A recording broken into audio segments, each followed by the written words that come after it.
Welcome back to another show and tell video. Today we're taking a look at a replica single action Western revolver. So here we can see here on the box, the title. If we flip it over a little bit, we can see here different model numbers. Model number 100 was a 4 3/4 inch barrel length. Number 101 is a 5.5 inch, and number 102 is a 7.5 inch.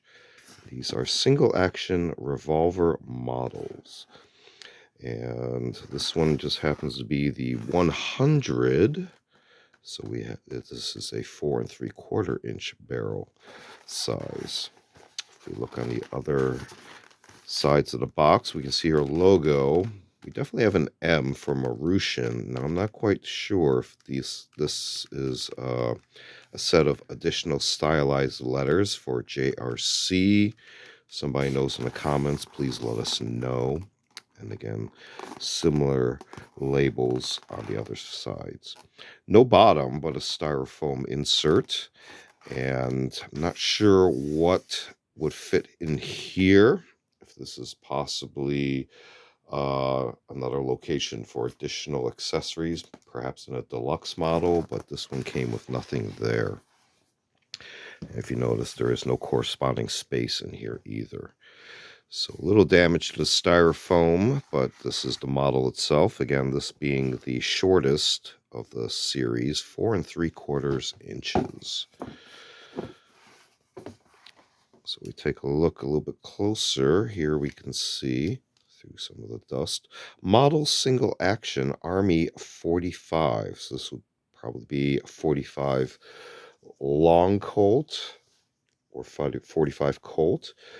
Also continuing, we see model 1874. So this is probably a progression after the 1873 model.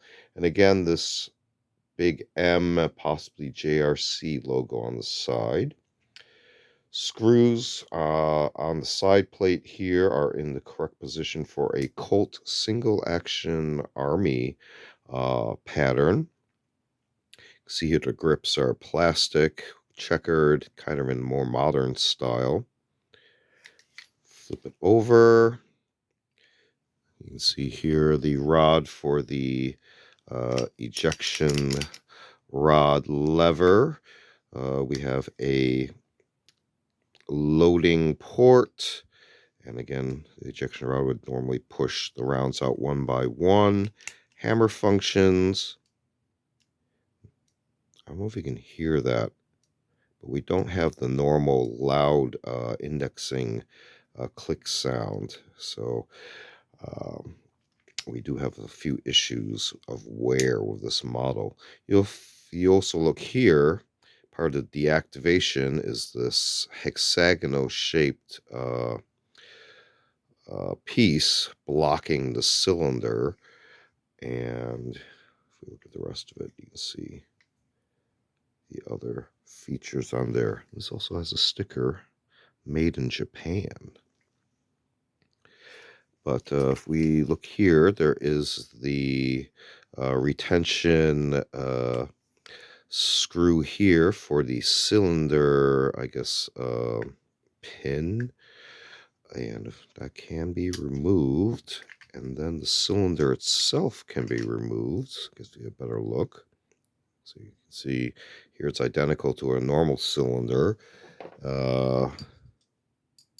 This is not magnetic, but the frame and barrel are slightly magnetic, so I assume this is some sort of cast iron, possibly alloy, but definitely not steel. So this being a replica.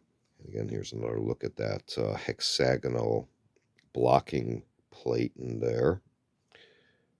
But everything else about the cylinder is pretty similar to the shape of a proper cylinder. Now, if we take a closer look in here, you can see we have an issue with the indexing pawl not having enough spring tension behind it to force it to index the cylinder correctly. But there's quite a little bit of wear that probably could be easily repaired once we get into the internals there. just haven't had time.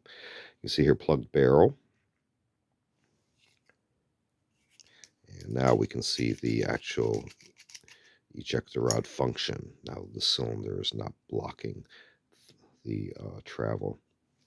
But this reassembles just as easily. Drop the cylinder back into place, close the loading port for a little bit of ease there. Relocate the rod and guide that back in. Should be 2 positions. There we are. But if we actually aim this down, we do get proper indexing, only because the pawl is working through gravity. But that gives you an idea of the function of a single action. It does require cocking. That's half cock, which is the safe feature. And then full cock will drop the hammer. But just taking a very quick look at a replica of a single action army model. This one having the short barrel of 4 3/4 inches. And this being box labeled as single action Western revolver. This has been another show and tell video. Feel free to check out other show and tell videos on vintage milsurp tools and expanded topics. We also do unboxing videos, as well as a selection of book review media reviews, and a series called Curios for the Curious, videos of more artsy type objects. Feel free to check all those out. Feel free to like and subscribe. Thanks for watching. See you next time.